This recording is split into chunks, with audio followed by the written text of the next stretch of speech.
بالله من شرور أنفسنا ومن سيئات أعمالنا من يهده الله فلا مضل له ومن يضلل فلا هادي له وأشهد أن لا إله إلا الله وحده لا شريك له وأشهد أن محمدا عبده ورسوله صلى الله عليه وعلى آله وصحبه وسلم تسليما كثيرا إلى يوم الدين ثم أما بعد.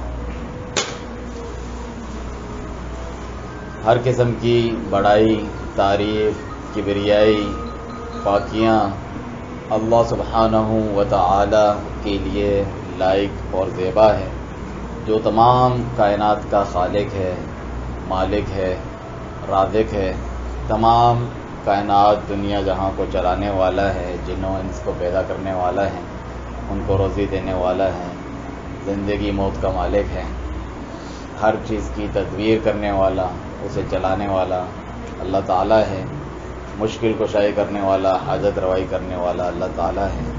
یہ تمام کام اللہ تعالیٰ کے ہیں اور اللہ اکیلا رب العالمین ہے. اسی طرح اس کے پیارے نام ہیں، اس کی پیاری صفات ہیں. اس کے پیارے ناموں کا اور اس کی صفات اور اس کے رب ہونے کا یہ تقاضا ہے، یعنی یہ مطلب ہے اس کا کہ پھر عبادت بھی صرف اسی کی ہو، اس کے سوا کوئی عبادت کے لائق نہیں ہے. لا الہ الا اللہ، اللہ کے سوا کوئی عبادت کے لائق نہیں. اس کا یہی معنی ہے کہ جب رب تمہارا اللہ تعالیٰ ہے تو پھر عبادت بھی صرف اسی کی ہو. یہ وہ توحید کی دعوت ہے جس کے لیے اللہ تعالیٰ نے اس کائنات کو پیدا کیا، انسانوں اور جنوں کو پیدا کیا. اللہ کا فرمان ہے وَمَا خَلَقْتُ الْجِنَّ وَالْإِنسَ إِلَّا لِيَعْبُدُونَ، میں نے جنوں اور انسانوں کو صرف اپنی عبادت کے لیے پیدا کیا ہے. اور یہ وہ چیز ہے جس کے لیے تمام نبیوں کو اللہ تعالیٰ نے بھیجا ان کی قوموں کی طرف، اور ہمارے پیارے نبی محمد رسول اللہ صلی اللہ علیہ وسلم کو تمام جہان کی طرف بھیجا. فرمانے والی تعالیٰ ہے وَلَقَدْ بَعَثْنَا فِي كُلِّ أُمَّةٍ رَسُولًا أَنِ اعْبُدُوا اللَّهَ وَاجْتَنِبُوا الطَّاغُوتَ، ہم نے ہر امت میں رسول بھیجا جس نے کیا دعوت دی؟ سب سے پہلے یہ دعوت دی کہ ایک اللہ کی عبادت کرو اور اللہ کے سوا جس کی بھی عبادت کرتے ہیں کوئی بھی وہ چیز ہو اس سے بچو.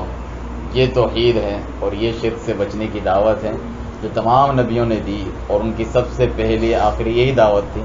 پھر باقی چیزیں نماز اور دوسرے احکام اور اخلاق اس کے بعد آتے ہیں. اس میں اگر بگاڑ ہو تو کوئی نیک عمل قبول نہیں ہے انسان کا. چنانچہ وہ دعوت اسلام کی دعوت نہیں، وہ تبلیغ اسلام کی تبلیغ نہیں.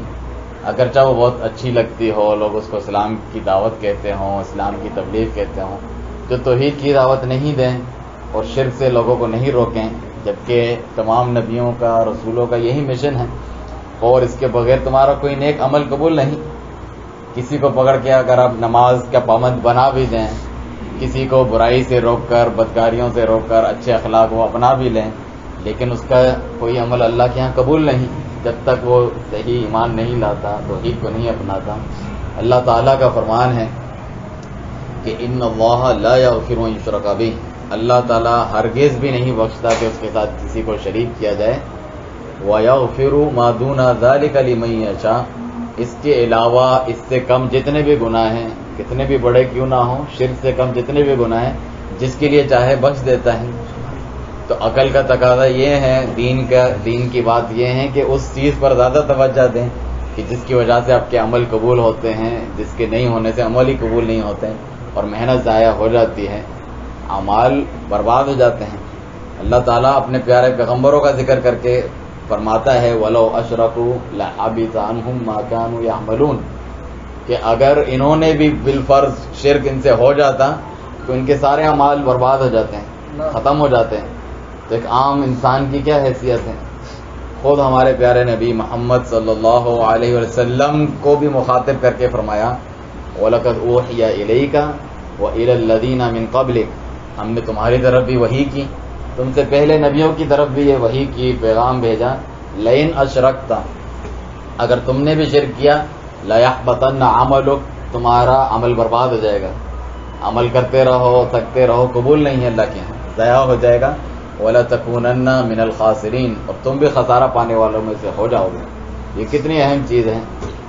تو اسی دعوت اور منہج پر چلتے ہوئے تمام نبیوں نے سب سے پہلے اپنی قوم کو کیا دعوت دی؟ نبیوں کے نام لے لے کے اللہ نے بتایا، نوح علیہ السلام، ابراہیم علیہ السلام، موسیٰ علیہ السلام، یا قوم عبد اللہ، اے میری قوم اللہ کی عبادت کرو، ما لکم من الہ غیرہ، اللہ کے سوا کوئی معبود بننے کے لائق نہیں ہے تمہارا، چاہے وہ کتنی بڑی ہستی کیوں نہ ہو۔ تمام نبیوں نے یہی دعوت دی، اور آخری نبی محمد رسول اللہ صلی اللہ علیہ وسلم نے بھی یہی دعوت دی سب سے پہلے آ کے، اور اللہ نے آپ کو حکم دیا کہ فَاعْلَمْ أَنَّهُ لَا إِلَٰهَ إِلَّا اللَّهُ وَاسْتَغْفِرْ لِذَنبِكَ، کہ اس بات کا سب سے پہلے علم حاصل کرو کہ اللہ کے سوا کوئی عبادت کے لائق نہیں، باقی جو نیک اعمال ہیں اس کے بعد پھر کرو، استغفار کرو، اللہ سے بخشش طلب کرو۔ تو انہوں نے بھی یہی دعوت دی۔ کیا صرف رسولوں پر یہ واجب تھا اور نبی صلی اللہ علیہ وسلم پر واجب تھا؟ لیکن امت کی مرضی ہے وہ جس طریقے کا منہج اپنائے، چاہے وہ توحید کو پیچھے رکھ کے کوئی جہاد کی دعوت دے، صرف تبلیغ کی دعوت دیں، یا اچھی اچھی باتیں نیک اعمال بتائیں، اعمال کے فضائل بتائیں، مگر توحید کی بات نہ کریں، شرک سے لوگوں کو نہ روکیں، تو اس کی دعوت نبی والی نہیں ہے۔ چنانچہ امت کو بھی یہی کہا۔ معاذ بن جبل رضی اللہ عنہ مشہور صحابی رسول ہیں، ان کو جب دعوت دینے کے لیے بھیجا یمن کی طرف، ادھر اہل کتاب لوگ تھے جو یہودی اور نصرانی اور عیسائی لوگ ہیں، وہ لوگ تھے، یعنی نصارہ تھے وہاں پہ، عیسائی جو ہوتے ہیں، اور کہا کہ تم ایسی قوم کی طرف جا رہے ہو جو جاہل نہیں ہے، ادھر کے وہ پڑھے لکھے ہیں، اہل کتاب ہیں، ان کے پاس بھی کتاب تھی، ہاں وہ کافر ہو چکے اور اس میں تبدیلی کی اور شرک کرتے ہیں، لیکن تم ان کی طرف جا رہے ہو تو کیا اپنی دعوت تبدیل کرو گے؟ نہیں، وہی دعوت دینی ہے۔ فَلْيَكُنْ أَوَّلَ مَا تَدْعُوهُمْ إِلَيْهِ شَهَادَةٍ لَا إِلَٰهَ إِلَّا اللَّهُ وَأَنِّي رَسُولُ اللَّهِ صلی اللہ علیہ وسلم، کہ سب سے پہلی چیز جس کی طرف تم ان کو دعوت دو وہ یہ ہو کہ لا الہ الا اللہ، اللہ تعالیٰ کے سوا کوئی حقیقی معبود نہیں، جتنے معبود لوگوں نے بنائے ہیں وہ باطل ہیں، اور یہ کہ میں محمد صلی اللہ علیہ وسلم اللہ کا سچا رسول ہوں۔ اگر یہ تمہاری بات مان لیں، فَإِنْهُمْ أَجَابُوكَ لِذَلِكَ، اگر وہ یہ بات مان لیں، پھر آگے جانا کہ ان اللہ افترض علیکم 5 صلوات فی کل یوم ولیلہ، کہ اللہ تعالیٰ نے دن میں 5 وقت نمازیں فرض کی ہیں۔ اس سے کیا معلوم ہوا کہ اگر یہ نہ مانے تو پھر آگے نہیں جا سکتے ہیں۔ آپ کسی کو نماز کی دعوت دیں لیکن اس کا عقیدہ شرک کیا ہے، اللہ کو چھوڑ کے وہ غیر اللہ کو جو ہے پکارتا ہے، شرک والے کام ان کے لیے کرتا ہے، دیگر ہستیوں کے لیے، تو اس کو نماز پڑھنے کا کوئی فائدہ نہیں ہوگا، زکوٰۃ دینے کا نہیں، روزے رکھنے کا کوئی فائدہ نہیں ہوگا۔ تو سب سے پہلے اس چیز کو آپ صحیح کریں، کیونکہ یہ دین کی بنیاد ہے۔ آپ بلڈنگ بنائیں، اس کے نیچے جو ستون ہوتے ہیں جس پہ پلر پہ وہ کھڑا ہوتا ہے، اس کو نکال دیں، بلڈنگ گر جائے گی۔ تو اسلام کی بنیاد جو ہے توحید پر ہے۔ بنی الاسلام علی 5، نبی صلی اللہ علیہ وسلم نے فرمایا اسلام کی بنیاد 5 چیزوں پر ہیں جو اسلام کے ارکان ہیں۔ اس سے سب سے پہلے شہادت ہے، یہی توحید ہے، پھر نماز، روزہ، حج، زکوٰۃ ہیں۔ تو اگر آپ توحید کو ہی ہٹا دیں گے تو وہ گر جائے گی پوری بلڈنگ، آپ کا کیا کرایا محنت سب ضائع ہوگی۔ تو کبھی بھی ایسی دینی دعوت ہو، وہ آپ کا بھلا نہیں چاہتے، اگرچہ وہ بولیں کہ ہم آپ کا بھلا چاہتے ہیں، کہ جو آپ کو اصل چیز بتائے نہیں اور آپ محنت کرتے رہیں، ٹائم دیتے رہیں، عبادت کرتے رہیں، مگر بتائے نہیں کہ یہ شرک ہے، یہ توحید ہے، وہ بیچارہ شرک میں ہی پڑا ہو اور اس کے سارے اعمال برباد ہو جائیں۔ تو اصل دین کی دعوت یہ ہے۔ چنانچہ اس سے آپ کے سامنے ظاہر ہو گیا کہ عقیدے کی کتنی اہمیت ہے، عقیدہ توحید کی کتنی اہمیت ہے، اور اس عقیدے پر چلنے کا جو طریقہ ہوتا ہے اس کو منہج کہا جاتا ہے۔ منہج ایک راستہ ہوتا ہے کہ آپ اس عقیدے کو جانتے تو ہیں، لیکن کس کے طریقے کے مطابق آپ اس پر چلتے ہیں؟ نبی صلی اللہ علیہ وسلم کے اور آپ کے صحابہ کرام رضی اللہ عنہم کے طریقے کے مطابق آپ اس کے اوپر چلتے ہیں، یہ وہ منہج ہے۔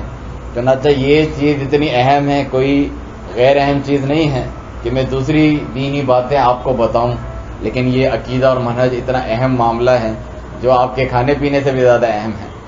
کھانے پینے سے نہیں کرے گا انسان کا جسم ختم ہو جائے گا، مر جائے گا، لیکن وہ جنت میں جا سکتا ہے اگر اس کا عقیدہ صحیح ہے۔ لیکن اگر ایمان عقیدہ صحیح نہیں ہے، اس کی روح خراب ہو گئی انسان کی، اس کا عقیدہ ایمان صحیح نہیں ہے، تو مر کے وہ جہنم میں جائے گا، اس کی دنیا آخرت دونوں برباد ہو جائے گی۔ تو یہ اتنی ضروری چیز ہے، اسی لیے رسول اللہ صلی اللہ علیہ وسلم نے فرمایا کہ ہر لا صلاۃ لمن لم یقرأ بفاتحۃ الکتاب، اس شخص کی نماز نہیں جو نماز میں سورہ فاتحہ نہیں پڑھتا۔ اس کا مطلب یہ بہت اہم چیز ہے سورہ فاتحہ پڑھنا. اس کے معنی کے اوپر غور کریں. ایسے ہی نہیں کہ پڑھ رہے ہیں آپ کو پتہ نہیں ہے کہ میں کیا پڑھ رہا ہوں, اللہ سے کیا مانگ رہا ہوں. اس میں دعا بھی ہے, اس میں پورے عقیدے اور منہج کا بیان بھی ہے. تو میں انشاءاللہ اسی صورت کو مختصر سا آپ کے سامنے بیان کرتا ہوں کہ اسی کے اندر اللہ تعالیٰ نے توحید, سنت, عقیدہ, منہج اور مخالف جو ہوتے ہیں عقیدے کے, جو شرک ہو چاہے بدعت ہو, ان کا ذکر کیا ہے. چنانچہ اللہ تعالیٰ کا فرمان ہے الحمدللہ رب العالمین. سورہ فاتحہ سب کو یاد ہوتی ہے کیونکہ نماز اس کے بغیر نہیں وہ پڑھتے ہیں, تو ہمیں معلوم ہونا چاہیے الحمدللہ اللہ کے لیے ہی ساری تعریفیں ہیں. تو یہ کیا ہے؟ یہ اللہ کی حمد ہے. یہ ہم اپنی زبان سے اللہ کی عبادت کر رہے ہیں. تو عبادت کی ایک قسم زبان سے ہوتی ہے, جیسے کہ دعا کرنا عبادت ہے. الدعاء هو العبادہ. جس طرح سے اللہ تعالیٰ کو پکارنا, پناہ طلب کرنا, اے اللہ مجھے اس چیز سے بچا, شیطان سے بچا. قل اعوذ برب الناس ملک الناس الہ الناس. اے اللہ میں تیری پناہ طلب کرتا ہوں جو تمام جہانوں کا رب ہے, تمام جہانوں کا مالک ہے, تمام جہانوں کا اللہ تعالیٰ سچا معبود ہے, کہ مجھے میرے نفس کے شر سے بچا, شیطان سے بچا, حسد سے بچا. ہر چیز سے اللہ کی پناہ طلب کرتے ہیں اور یہ عبادت ہے. اسی کو چھوڑ کے آپ غیروں کو, نبیوں کو, ولیوں کو پکاریں گے دعا کر کے, تو آپ نے عبادت ان کی جس سے انہوں نے خود بھی منع کیا ہے. ان سے اگر آپ پناہ طلب کرتے ہیں کہ میں جو ہے سیوڑ شریف سے گزر رہا ہوں, مجھ پہ عذاب نہ ہے, تو سیوڑ والے پیر مجھے اس سے بچائیں گے, تو آپ نے یہ عبادت کی ہے ان کی, جو کہ صرف اللہ تعالیٰ کا حق تھا, جس سے نہ وہ راضی ہیں, نہ اللہ تعالیٰ راضی ہے, نہ اللہ کے نبی راضی ہے, نہ فرشتے راضی ہیں. کوئی راضی نہیں ہے. آپ سب کو ناراض کر رہے ہیں اور اپنے عمل کو برباد کر رہے ہیں. تو خالص اللہ کو پکارنا ہے. تو الحمدللہ رب العالمین. تمام تعریفیں اللہ کے لیے ہیں جو تمام جہانوں کا رب ہے, پالنے والا ہے, پیدا کرنے والا ہے, خالق ہے. تو اللہ کو ہم اکیلا رب مانتے ہیں. یہ توحید ہے. توحید کی 3 قسمیں ہیں. توحید ربوبیت کہ اللہ اکیلا رب ہے. توحید الوہیت کہ ایک اللہ کی عبادت کرنی چاہیے, جس کو توحید عبادت بھی کہتے ہیں. اور تیسری قسم ہے توحید اسماء و صفات. اللہ کے جتنے بھی نام آئے ہیں, رحمان, رحیم, ملک, قدوس, جتنے نام آئے اللہ کے اور جتنی اللہ کی صفات آئی ہیں, ہر چیز وہ دیکھتا ہے, ہر چیز کو وہ سنتا ہے, اللہ تعالیٰ جو ہے مدد کرتا ہے, اللہ تعالیٰ ہر عیب سے پاک ہے. جتنی بھی اللہ کی صفات آئی ہیں ان کے اوپر ایمان لانا, اس میں کسی کو شریک نہیں کرنا. یہ 3 قسمیں توحید کی. یہ تینوں سورہ فاتحہ کے اندر بیان ہیں. شروع میں ہی بتا دیا اور سکھا دیا ہے مسلمانوں کو, تاکہ آپ یہ پڑھیں تو ہمیشہ آپ کے دل دماغ میں یہ رہے نماز پڑھتے ہوئے. تو کس طرح بار بار یاد دہانی اللہ کی طرف سے کرائی جاتی ہے کہ اپنا عقیدہ اور منہج صحیح رکھو. تو الحمدللہ رب العالمین. تمام تعریفیں اللہ کے لیے ہیں جو رب العالمین ہیں. یہ کون سی توحید ہے؟ توحید ربوبیت کہ اللہ اکیلا رب ہے. اور یہ ایک ایسی توحید ہے جو مشرک بھی مانتے تھے. وَلَئِن سَأَلْتَهُم مَّن خَلَقَ السَّمَاوَاتِ وَالْأَرْضَ لَيَقُولُنَّ اللَّهُ. اگر تم ان سے پوچھو کہ آسمان و زمین کس نے پیدا کیا, یعنی اے نبی صلی اللہ علیہ وسلم ان مشرکوں سے, ابو جہل وغیرہ سے پوچھو کس نے پیدا کیا آسمان و زمین کو, کون رزق دیتا ہے, وہ فوراً کہتے ہیں اللہ, اللہ نے کیا ہے. کیا اس طرح وہ مسلمان ہو جاتے ہیں؟ کتنے مسلمان ہیں وہ یہ عقیدہ رکھتے ہیں اور صحیح عقیدہ ہے, لیکن ادھر تک کافی ہے نہیں, آگے جانا ہے کہ جب وہ رب ہے تو پھر عبادت بھی صرف اسی کی ہونی چاہیے. چنانچہ یہ کہہ دینا کافی نہیں ہے کہ کلمہ پڑھا ہے اور میں اللہ کو اپنا رب اور خالق مانتا ہوں, پھر اللہ کے ساتھ شرک بھی کرے عبادتوں میں. تو یہ ایسا ہی عقیدہ جیسے مشرکوں کا ہوتا تھا, یہ کافی نہیں ہے. پھر فرمایا الرحمن الرحیم. یہ اللہ کی صفتیں ہیں کہ وہ بڑا مہربان ہے اور بہت رحم کرنے والا ہے. اللہ تعالیٰ بڑا مہربان ہے, رحمان ہے, رحیم ہے. تو یہ اللہ تعالیٰ کے پیارے نام ہیں اور اس کے اندر صفت ہے کہ اللہ رحم کرتا ہے. تو اللہ تعالیٰ سے ہم اس کی رحمت مانگتے ہیں, اس صفت میں کسی کو شریک نہیں کرتے. نہ ہم اس کا انکار کرتے ہیں کہ اللہ رحمان اور رحیم نہیں ہے, اللہ کے ناموں کا بھی انکار نہیں کرتے. مشرکوں سے جب کہا گیا قرآن میں کہ جو ہے رحمان کی عبادت کرو, یعنی اللہ کی عبادت کرو, انہوں نے کہا ومر رحمان, رحمان کیا ہوتا ہے, ہم صرف اللہ کو جانتے ہیں. یعنی وہ جاہل تھے, انہیں اللہ کے پیارے ناموں اور صفاتوں کا نہیں معلوم تھا. جبکہ جتنے زیادہ اللہ کے نام ہیں اتنا زیادہ اس کا کمال ہے کہ یہ سارے نام اللہ تعالیٰ کے ہیں, یہ سارے کام اللہ تعالیٰ کے ہیں. سب کے اوپر ایمان لاؤ. وہی رحمان ہے, وہی رحیم ہے, جتنے بھی اس کے پیارے نام ہیں, وہی تمام کائنات کو چلانے والا اس کا بادشاہ ہے, مدبر ہے, ہر چیز کے اوپر قادر ہے. ان سب چیزوں کے اوپر ایمان لے کر آؤ. تو توحید ربوبیت ہے. پھر توحید اسماء و صفات ہے, اللہ کے پیارے نام اور اس کی صفات. الحمدللہ رب العالمین, الرحمن الرحیم, مالک یوم الدین، جو قیامت کے دن کا مالک ہے اور اس دنیا کا بھی مالک ہے، لیکن قیامت کے دن ساری بادشاہتیں جو دنیا میں دی ہوئی ہیں وہ بھی ختم ہو جائے گی. لمن الملک اليوم، آج کس کی بادشاہت ہے؟ للہ الواحد القہار، اکیلے اللہ کی جو سب پر غالب ہیں. تو اللہ تعالیٰ دنیا آخرت دونوں کا مالک ہے. تو یہ بھی کیا ہے؟ اللہ تعالیٰ کی صفت ہے کہ ہم اسی کو جو ہے مختار سمجھیں، مالک سمجھیں، اس دنیا کا بھی آخرت کا بھی. جب مالک اس کے سوا کوئی نہیں ہے تو پھر مانگنا بھی اسی سے ہے. جب مالک اس کے علاوہ دنیا آخرت جنت جہنم کا کوئی نہیں ہے تو پھر اسی کی عبادت کرنی ہے، اسی کو خوش کرنا ہے. وہ کام نہیں کرنے جس سے وہ ناراض ہے، اس کی نافرمانی نہیں کرنی، اس کے ساتھ کسی کو شرک نہیں کرنا. تو مالک یوم الدین. پھر کیا ہے؟ ایاک نعبد و ایاک نستعین. یہ اہم ترین بات ہے، اس کو بیچ میں رکھا جو اصل مقصود ہے کہ اللہ تعالیٰ رب ہیں، وہ رحمان و رحیم ہیں، وہ مالک یوم الدین ہے. پھر تمہیں کیا کرنا ہے؟ یہ سارے کام کس کے ہیں؟ اللہ کے ہیں، اس میں ہمارا تو کچھ نہیں. رب اللہ تعالیٰ ہے، رحمان و رحیم وہ ہے. تو پھر تمہیں کیا کرنا ہے انسان کو؟ ایاک نعبد و ایاک نستعین. تمہارے سارے کام اللہ کے لیے ہوں، تیری ہی ہم عبادت کرتے ہیں، تیرے سوا کسی کی عبادت نہیں کرتے، تجھ ہی سے مدد مانگتے ہیں، تیرے سوا کسی سے مدد نہیں مانگتے. استعانت کہتے ہیں مدد طلب کرنے کو. تو جب اللہ کی عبادت میں کوئی شریک نہیں ہے، بہت سارے مسلمان کہتے ہیں ہم تو اللہ کی عبادت نماز پڑھتے ہیں لیکن مدد کسی اور سے مانگ رہے ہوتے ہیں، رسول سے مانگ رہے ہوتے ہیں، علی سے مانگ رہے ہوتے ہیں رضی اللہ عنہ وغیرہ. حالانکہ یہ تو اللہ کی عبادت میں شرک ہے. تو عبادت میں جب شرک نہیں ہے تو استعانت مدد طلب کرنے میں بھی کوئی شریک نہیں ہے. تو عقیدے کی کتنی اہمیت ہے توحید کی، خصوصاً اس کے اندر، ان آیتوں کے اندر. تو اللہ تعالیٰ نے قرآن میں بار بار ذکر کیا ہے اس چیز کو بھی کہ میں اکیلا رب ہوں. اس کو ثابت کرنے کے لیے پھر عبادت بھی صرف میری کرو، کیونکہ مشرک بھی یہ بات مانتے تھے. تو بہت سے مسلمانوں کا یہ سمجھنا ہے، کہنا کہ ہم اللہ کو رب مانتے ہیں، خالق مانتے ہیں، بارش وہی برساتا ہے. یہ بات کہہ دینا کافی نہیں ہے جب تک وہ عبادت بھی جتنی قسمیں ہیں عبادت کی وہ خالص اللہ کے لیے نہ کریں. عبادت صرف نماز روزہ نہیں ہے، عبادت ہر وہ کام جس کا کرنے کا اللہ نے حکم دیا اس سے راضی ہوتا ہے، اس میں غیر کو شریک نہیں کرنا. مثلا زبان کی عبادتیں ہیں، ہم مدد کے لیے پکارتے ہیں، اللہ کو پکاریں گے کہ اے اللہ مجھے دنیا آخرت کی بھلائی دے، مجھے اولاد دے، تو یہ اللہ کی عبادت ہے. اللہ کو چھوڑ کے کسی پیر فقیر نبی علی کو پکاریں گے، یہ اس کی عبادت ہے، شرک ہے. اللہ سے پناہ طلب کریں گے، اللہ کی عبادت ہے. غیر سے کریں گے، یہ اس کی عبادت ہے. تو زبان سے کی بھی عبادت ہے. اسی طرح دل کی عبادت ہوتی ہے کہ ہم اللہ پہ بھروسہ کرتے ہیں، صرف اللہ سے زیادہ بڑھ کر کسی سے محبت نہیں کرتے، اللہ جیسا کسی سے ہم نہیں ڈرتے ہیں. یہ ساری دل کی آپ کی عبادت ہیں. اسی طریقے سے انسان اپنے جسم سے بھی عبادت کرتا ہے، حج کرتا ہے، طواف کرتا ہے، رکوع کرتا ہے، سجدہ کرتا ہے، عبادت کرتا ہے. اسی طریقے سے مال سے بھی عبادت ہے. اللہ کی راہ میں ابھی عید الاضحیٰ گزری ہے، قربانی کی ہم نے اللہ تعالیٰ کے لیے. وَصَلِّ لِرَبِّكَ وَانْحَرْ، اپنے رب کے لیے نماز پڑھو اور اپنے رب کے لیے قربانی کرو. یہ نہیں کہ نماز اللہ کے لیے اور جو ہے قربانی جو ہے کسی غیر کے لیے. اسی طرح نظر نیاز جو ہم کرتے ہیں، منت مانتے ہیں، اے اللہ تو میرا یہ کام کر دے، میرا کاروبار اچھا ہو جائے تو میں تجھے خوش کرنے کے لیے، تیری رضا کے لیے غریبوں کو کھانا کھلاؤں گا، میں تیرے نام پہ جو ہے دوں گا، صدقہ خیرات دوں گا، تیرے لیے 2 رکعت نماز پڑھوں گا، روزہ رکھوں گا. اللہ کو چھوڑ کے کسی اور کی آپ منت مانیں، نظر نیاز کریں. یہ تھوڑی کہ نظر اللہ نیاز حسین جو کہتے ہیں، تو شرک ہے واضح طور پہ. تو مال کی عبادت بھی اللہ کے لیے ہونی چاہیے.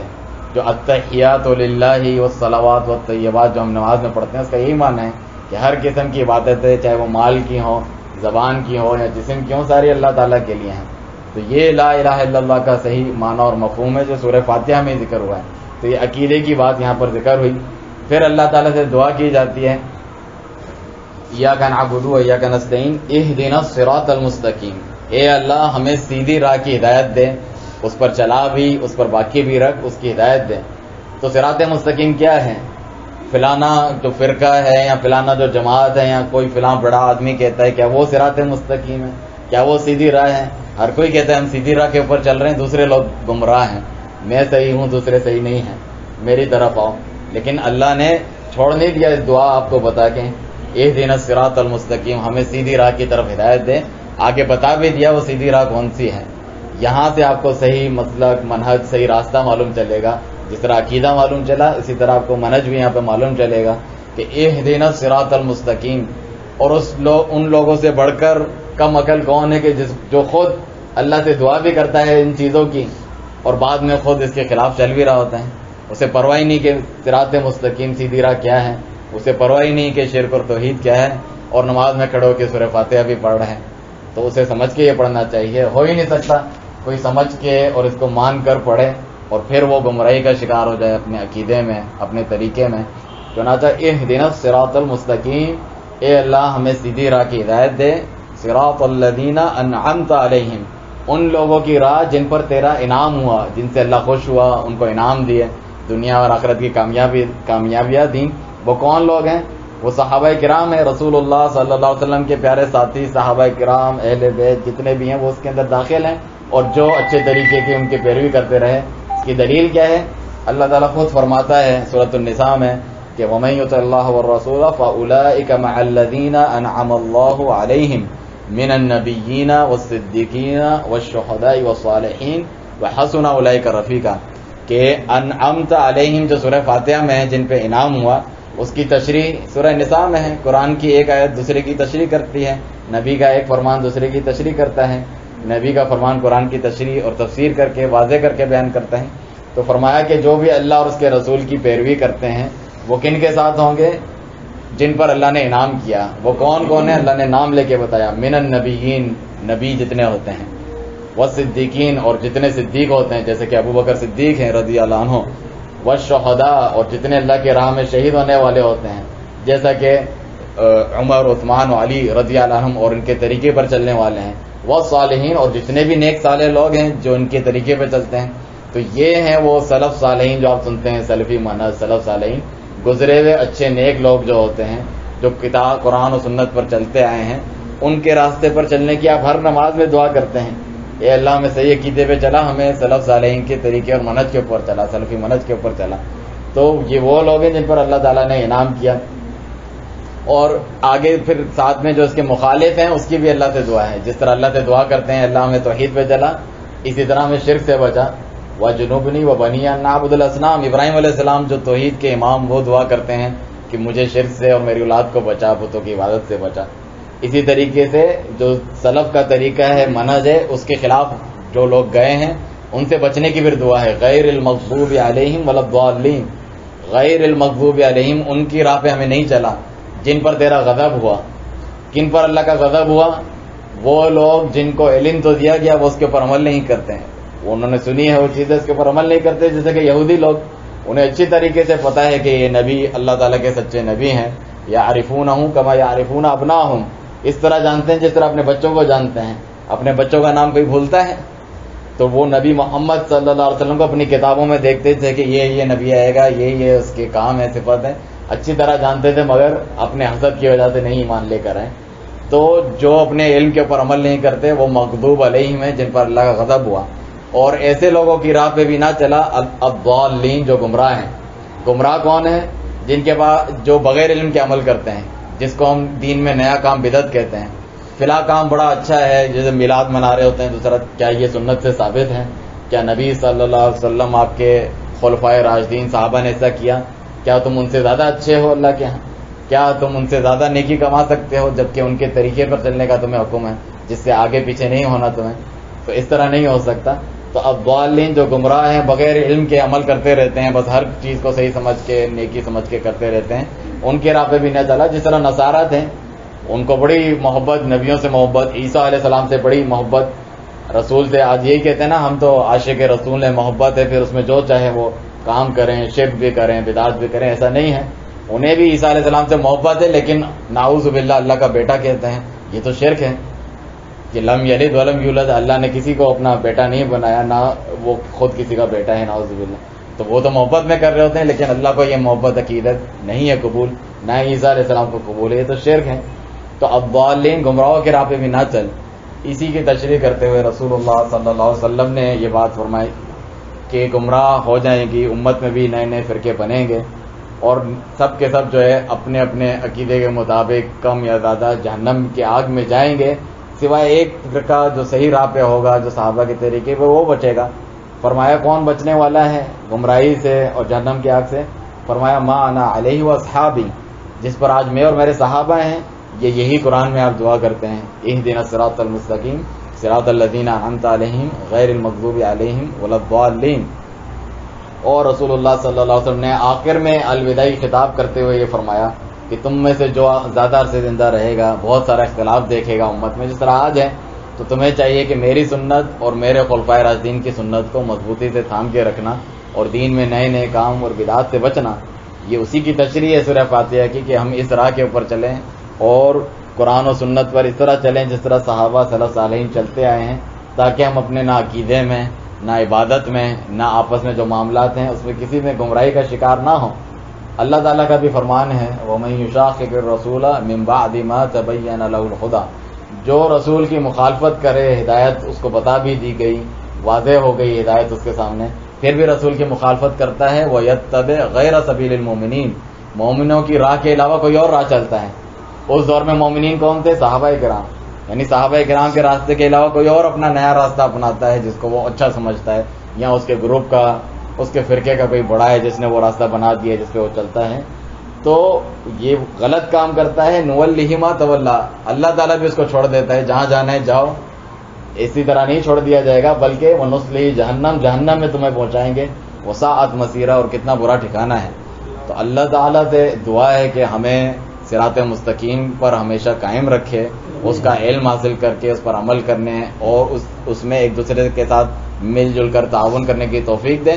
اور یہ جو راہ، اس راہ پہ جو چلتا ہے، ایسا نہیں ہے کہ سب خوش ہو جائیں گے۔ نبیوں تک کو جو ہے ساحر مجنون کہا گیا، قتل کیا گیا، ان کا بائیکاٹ کیا گیا، ان کو تکلیفیں پہنچی، ان کی بات نہیں مانی گئی، تو آپ کے ساتھ بھی یہ ہوگا۔ تبھی اللہ تعالیٰ نے جو ہے سورہ عصر میں فرمایا کہ وہ پھر ایک دوسرے پہ حق بات کی تلقین کرتے ہیں، ساتھ میں صبر بھی کرتے ہیں، جو تکالیف آپ کو پہنچے گی اس راستے میں۔ آپ اکیلے بھی رہ جائیں گے، آپ خاندان میں اکیلے رہ جائیں گے، آپ کی مخالفت آپ کے قریبی لوگ بھی کرنے لگیں گے جس طرح نبیوں کی کرتے تھے، لیکن وہ اللہ تعالیٰ پر بھروسہ رکھتے تھے، اس سے دعا کرتے تھے، صبر کرتے تھے تاکہ اللہ میں اجر دیں۔ آخرکار کامیابی انہی کو ملتی تھی۔ کامیابی ملنا یہی نہیں ہے کہ ان کو کوئی حکومت مل گئی یا وہ جیت گئے اس زمین پر، ایسا نہیں ہے۔ وہ دنیا سے چلے بھی جاتے تھے لیکن آخرت میں اللہ کے نزدیک وہی کامیاب ہیں، اور یہ لوگ خسارہ پانے والے ہیں دنیا اور آخرت میں۔ تو اللہ سبحانہ تعالیٰ سے دعا ہے کہ ہمیں جو صحیح سلفی عقیدہ اور منہج ہے، توحید و سنت اور صحابہ کا طریقہ ہے، اس پر چلائے رکھے، اس پر استقامت عطا فرمائے، اور جو بھی اس کی مخالف چیز ہے، بدعات ہیں، بدعت پر عمل کرنے والے لوگ ہیں، مختلف فرقوں جماعتوں تفرقہ بازی میں مبتلا لوگ ہیں، ان سے ہمیں بچائے رکھیں۔ وسبحانک اللہم وبحمدک، اشہد ان لا الہ الا انت، استغفرک واتوب الیک۔